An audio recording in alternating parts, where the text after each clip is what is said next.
Graça e paz. Hoje, 5 de junho de 2022, exatamente às 18 horas, já ao anoitecer deste maravilhoso dia que o Senhor nos deu como o melhor de nossas vidas. Eu aqui estou para mais uma pérola da graça de Deus, para a nossa meditação, para a nossa reflexão, para a nossa edificação. Um beijo em cada um de vocês, um abraço também muito forte, e aos nossos irmãos do sistema religioso, que nós muito amamos, que lhes queremos o bem. Nós não temos nada contra nenhum de vocês, porque vocês são nossos irmãos, vocês são eleitos, salvos, predestinados, propriedade exclusiva de Deus. O nosso problema é contra o sistema doutrinal.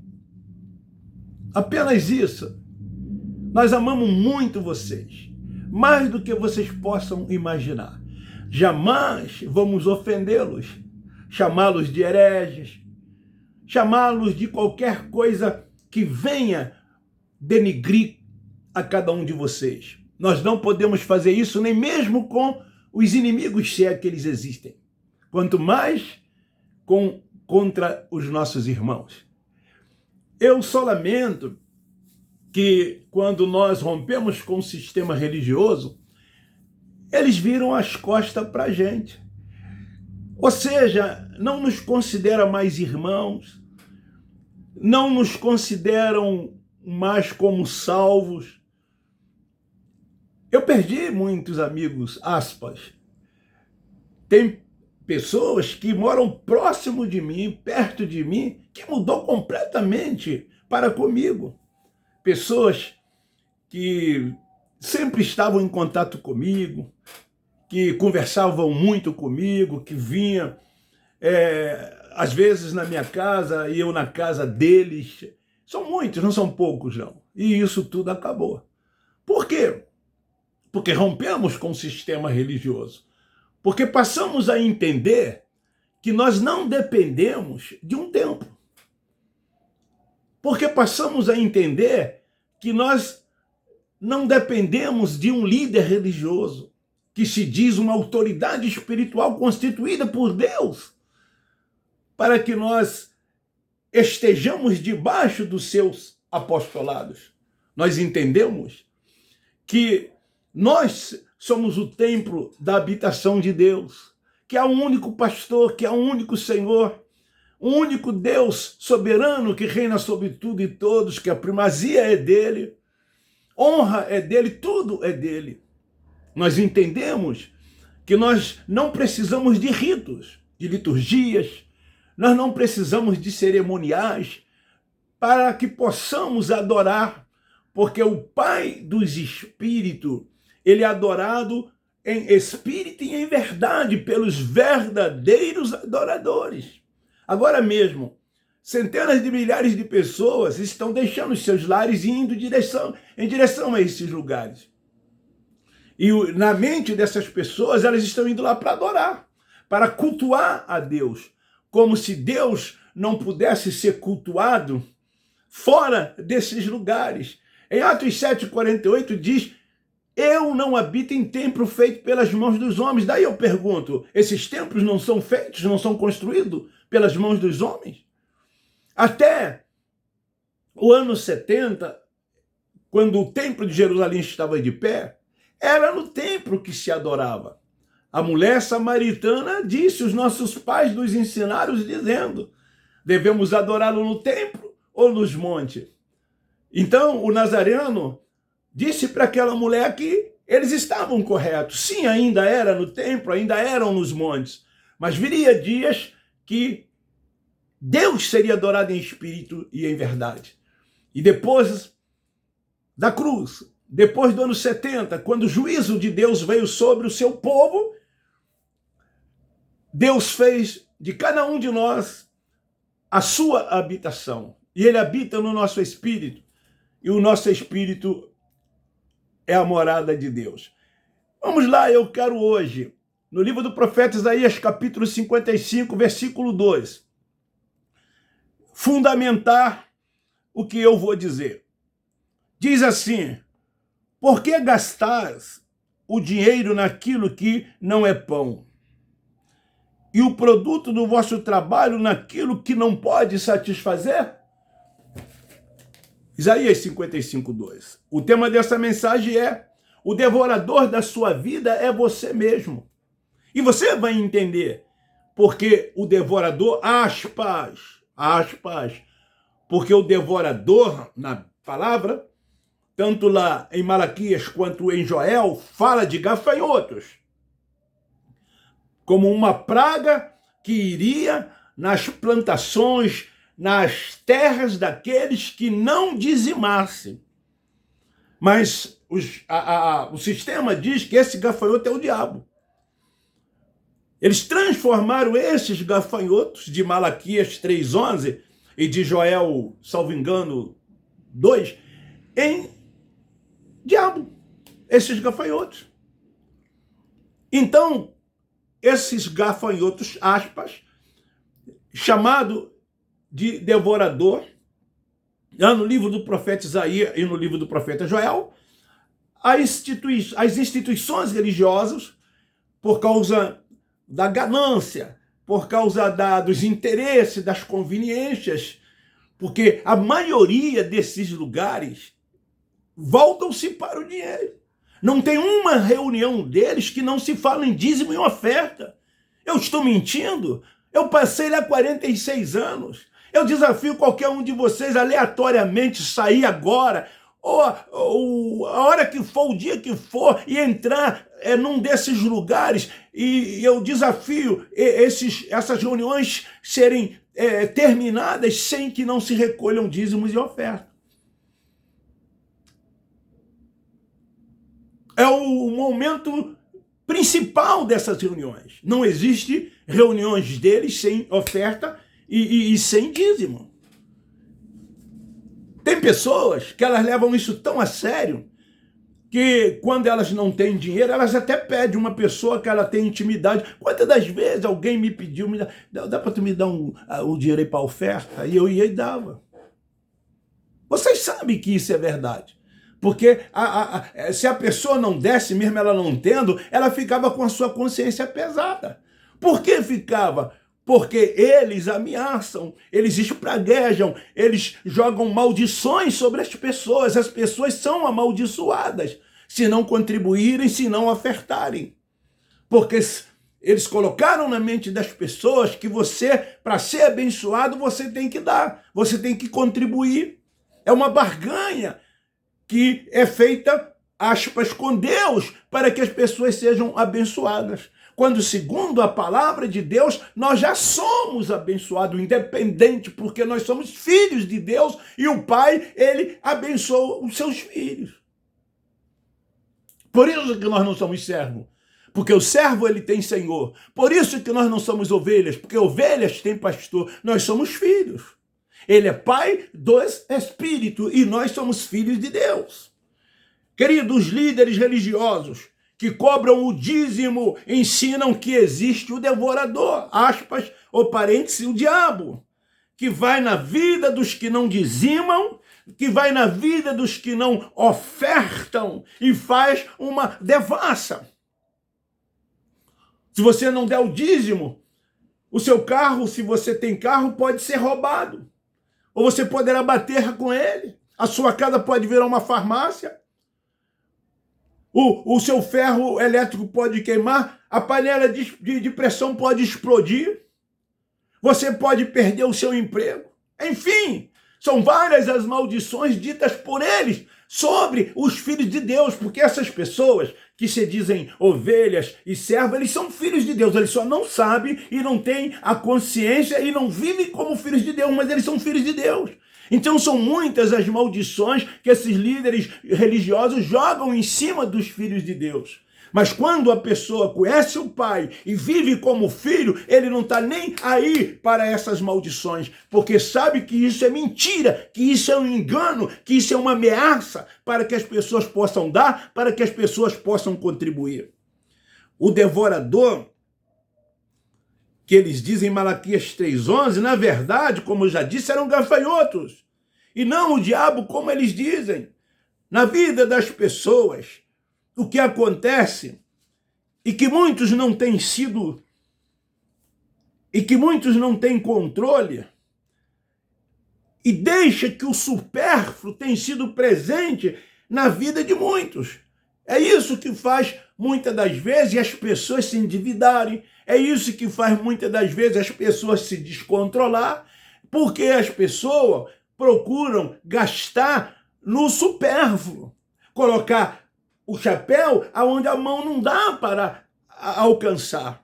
Não se contenta com o suficiente, quer sempre mais. E, às vezes, naquele momento da sua vida, ela não tem como conseguir esse muito mais.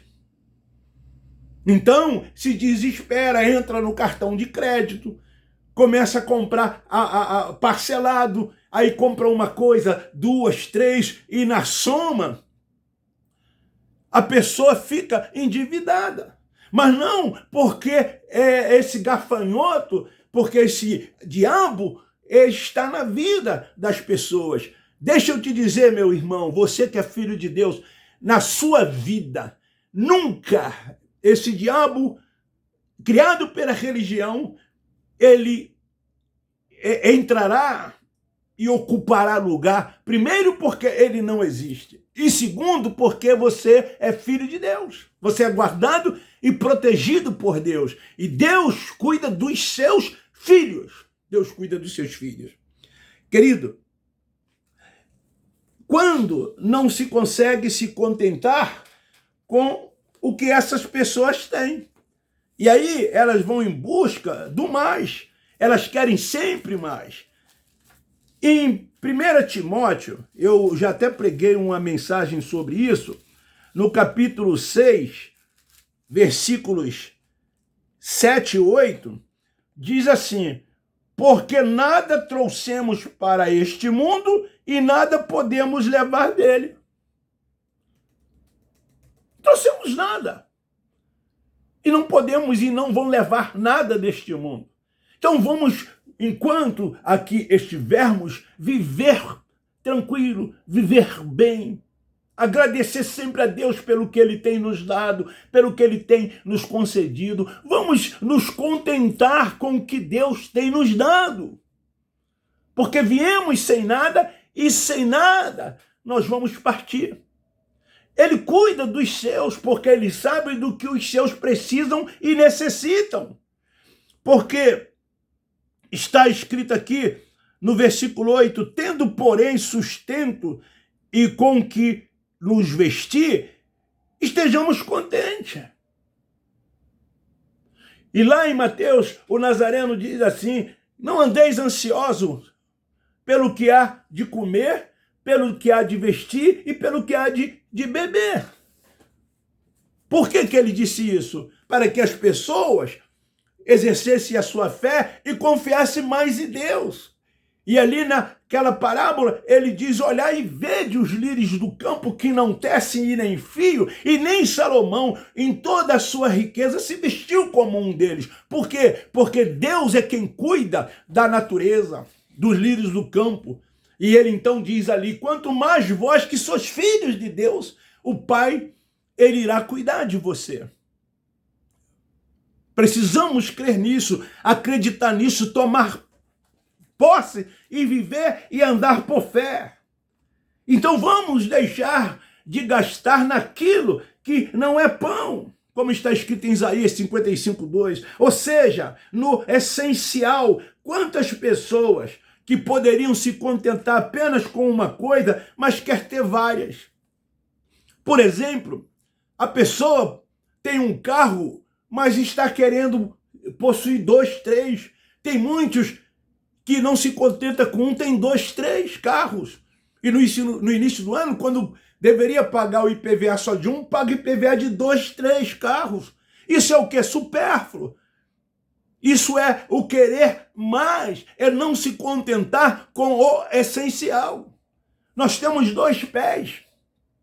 Por que mais do que um par de sapato? E quantas pessoas têm vários pares de sapatos? Principalmente as mulheres. Tem mulheres que têm 15, 20, 30, 40 pares de sapato. E sapatos que nunca usaram. Guarda-roupa, cheios de roupas, várias roupas. Somente as mulheres. Cada ocasião é uma roupa diferente, é um vestido diferente. Elas não repetem o mesmo vestido para a mesma festa. Elas não gostam de repetir para os mesmos lugares. Eu tenho 3 mulheres na minha vida. As minhas filhas, 2 e a minha esposa. Durante ao longo dos anos, eu presenciei isso, eu vivenciei isso. Eu nunca me preocupei em comprar roupa para ir em ocasiões especiais a qualquer lugar. Eu ia com o que eu tinha, mas eu tinha que comprar para elas, para aniversários e outros tipos de festas, ou outros tipos de ocasiões especiais. Eu me lembro que num dos aniversários da minha filha mais nova, isso já uns 10, 15 anos atrás, uma das suas amigas levou uma bolsa e deu de presente à minha filha. E lá nesse dia, ela tomou conhecimento que a minha filha tinha mais de 30 bolsas. E aí então ela disse assim: Lidiane, se eu soubesse que você tinha tantas bolsas, eu teria te dado um outro presente. Aí minha filha disse para ela: não, mas dessa aí eu não tenho. Esse tipo de bolsa que você me deu eu não tenho. É mais uma para minha coleção. Entendeu, gente? Queridos, eu quero te dizer que é assim que os ganhos escapam entre os dedos das mãos. Os ganhos escapam dentre os dedos das mãos. É no supérfluo. É no além do essencial. É naquilo que muitas das vezes nós queremos, mas não podemos. Aí nos sacrificamos. A religião aí diz que é o gafanhoto. É o gafanhoto na sua vida. É porque você não está abrindo mão para a obra de Deus. É porque você não é dizimista. É porque você não é ofertante. É porque você não contribui. É assim que eles dizem. E muitos acreditam. Temos que administrar melhor aquilo que temos. Gastar no que é pão. Gastar no necessário. Então o devorador, que a religião diz que vai na vida das pessoas para causar danos, porque não dizimam e ofertam, é a maior mentira e é o maior engano. O dízimo é um engano. É bíblico? É. Está lá em Malaquias. Mas lê antes do versículo 10, porque eles leem para vocês a partir do versículo 10. Leia lá antes do versículo 10, começa no primeiro, para você entender. Eu, o Senhor, não mudo, vós, filhos de Jacó. Eu pergunto, você é filho de Jacó? Você é judeu? Você é israelita? Você é da tribo de Levi? Você é levita? Você é sacerdote? O templo ainda está de pé. Era para eles. As 11 tribos teriam que levar os dízimos para a casa do tesouro. E esses dízimos, então, eles eram para que os levitas administrassem, porque cabiam eles a responsabilidade de cuidar da parte espiritual do povo de Deus, que era o povo de Israel. Mas eles, no sistema religioso, eles têm interesse em dizer que isso para que as pessoas deem e eles cada vez mais engordem suas contas bancárias e amontoem os seus bens. Eles têm casa própria. Você que é dizimista muitas das vezes não tem.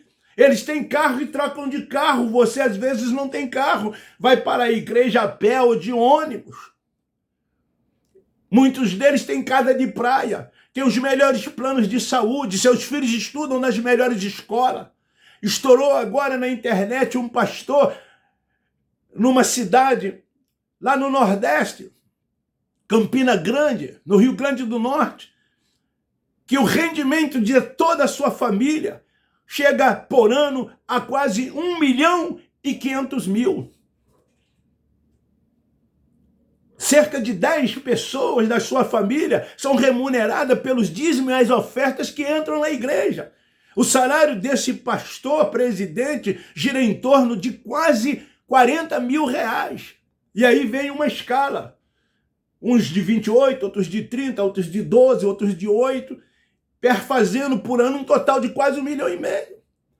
Quanto muito desses pastores se jubilam, eles repartem as congregações para os seus filhos e para pessoas dos seus interesses. Geralmente é passado para genro ou filhos, como se fosse uma dinastia. É assim que eles fazem.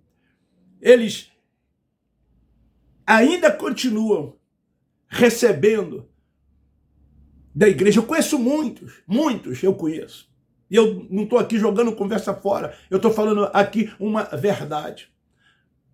E um trabalhador, por melhor que ele paga o INSS, existe um teto. Um teto estabelecido pelo governo federal para que a pessoa possa ganhar. Senão, há um rombo e não consegue pagar as pessoas que se aposentam. Mas lá não, entra fácil. Cada reunião eles arrecadam. Imagina uma matriz, como eles dizem, com 10, 15, 20, 30, 40 congregações. E lá os que lá trabalham só manda.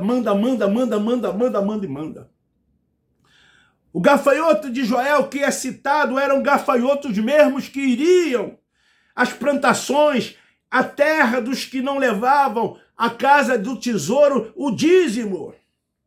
E era a maldição para os que não cumprissem a lei do dízimo. Não é o nosso caso.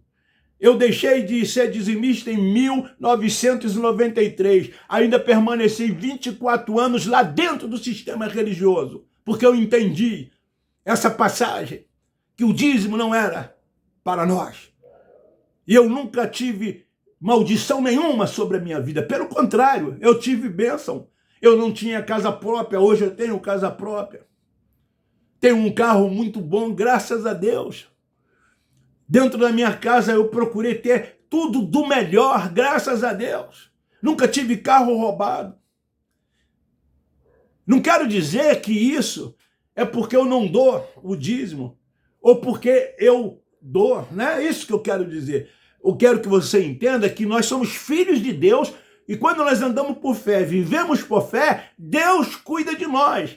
Porque tudo quanto tinha que se fazer por nós, Ele fez. Nós tomamos posse. Por isso que todos os dias de manhã eu mando uma mensagem para as pessoas do meu zap e digo para elas, tu és um abençoado, não vai ser. Tome posse, porque tudo quanto Ele tinha que fazer, Ele já fez. Isso é andar por fé, é viver por fé.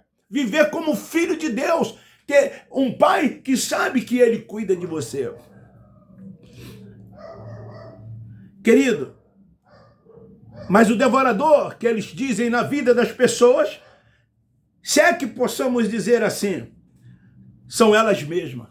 Você que é, aspas, o devorador na sua vida. Porque você gasta naquilo que não é pão. Porque você não administra bem e escapa pelos dedos. Porque você não se contenta com o que você tem. Porque você quer sempre mais. Porque muitas das vezes, porque alguém tem, você quer ter. Porque muitas das vezes você quer demonstrar para as outras pessoas aquilo que você não é.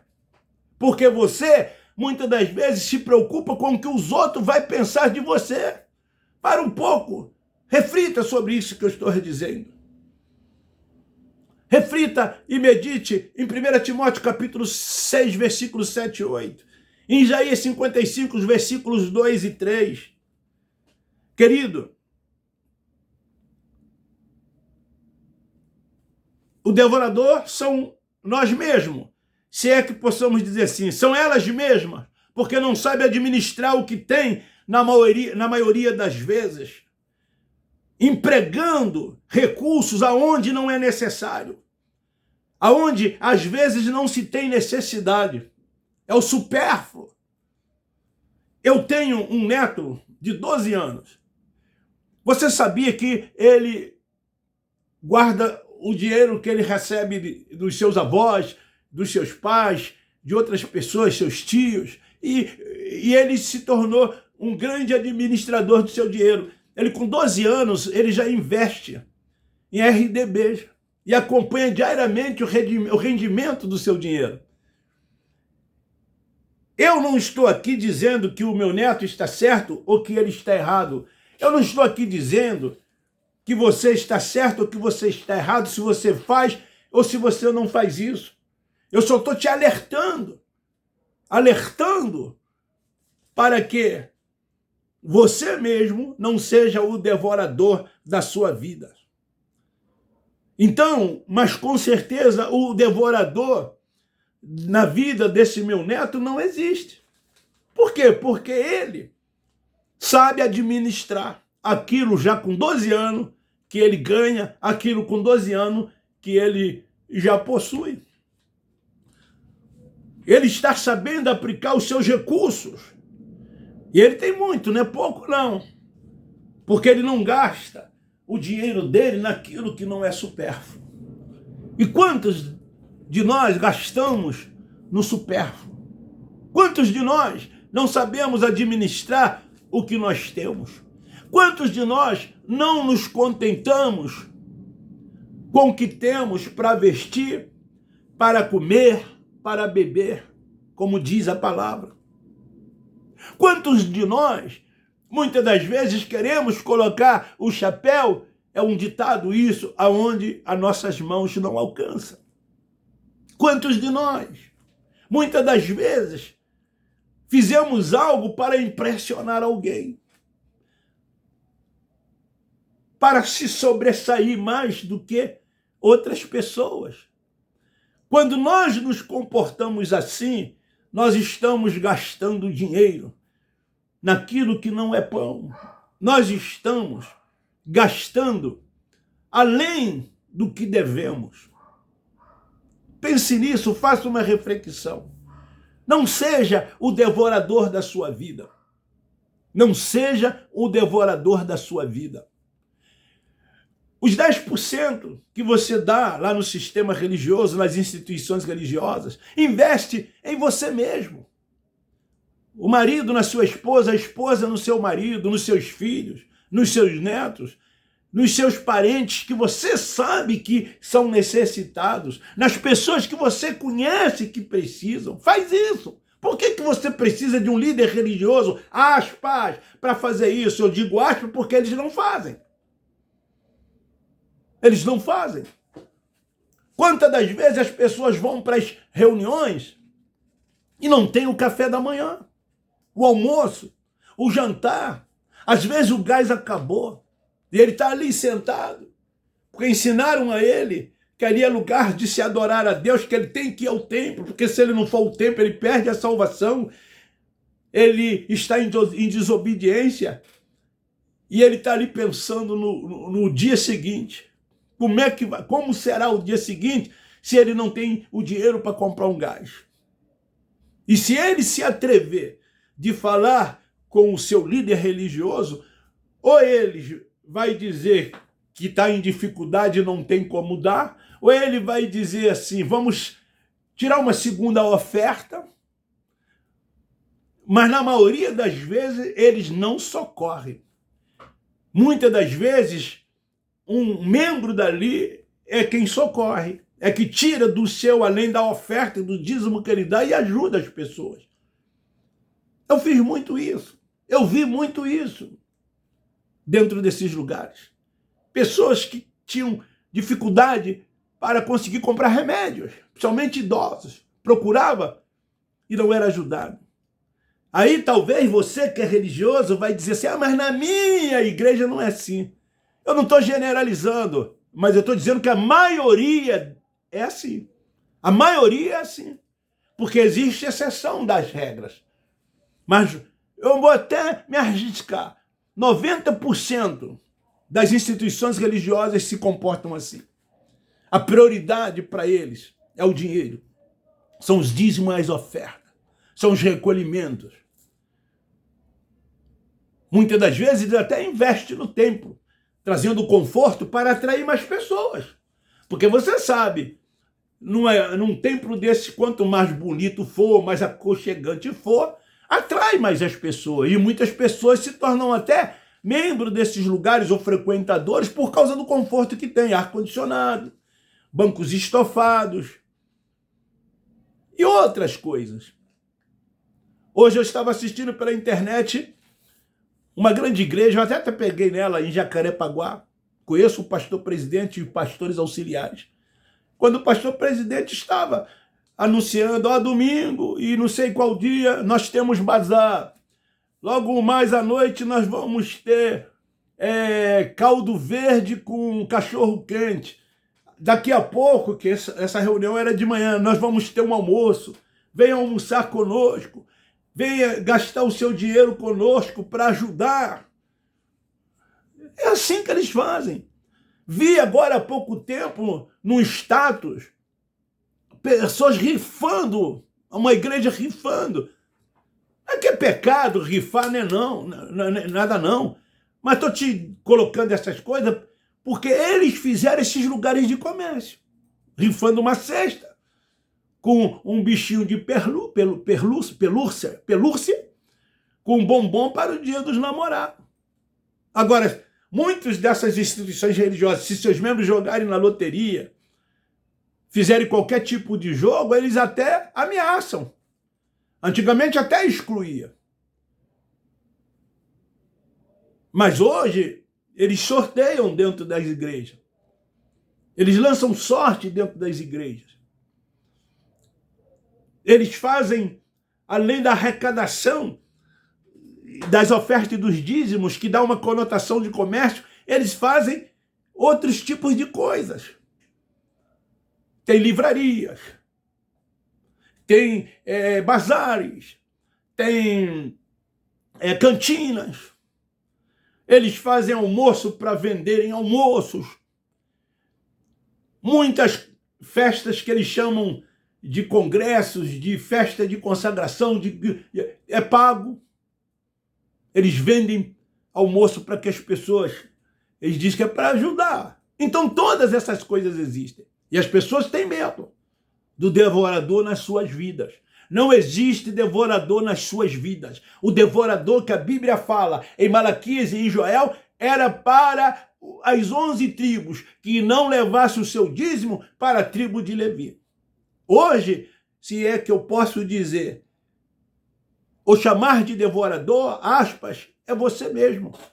Por você não saber aplicar, é por você não saber administrar o seu dinheiro, os seus recursos, aquilo que você tem. Então fica esta palavra. O devorador da sua vida pode ser você mesmo. Beijo no seu coração, um forte abraço. Divulgue e compartilhe esse vídeo, se é que você gostou. Dê um like. O like ajuda o YouTube a compartilhar. Essa é a nossa intenção. Amo todos vocês. Abba Pai, Abba Pai, Abba Pai.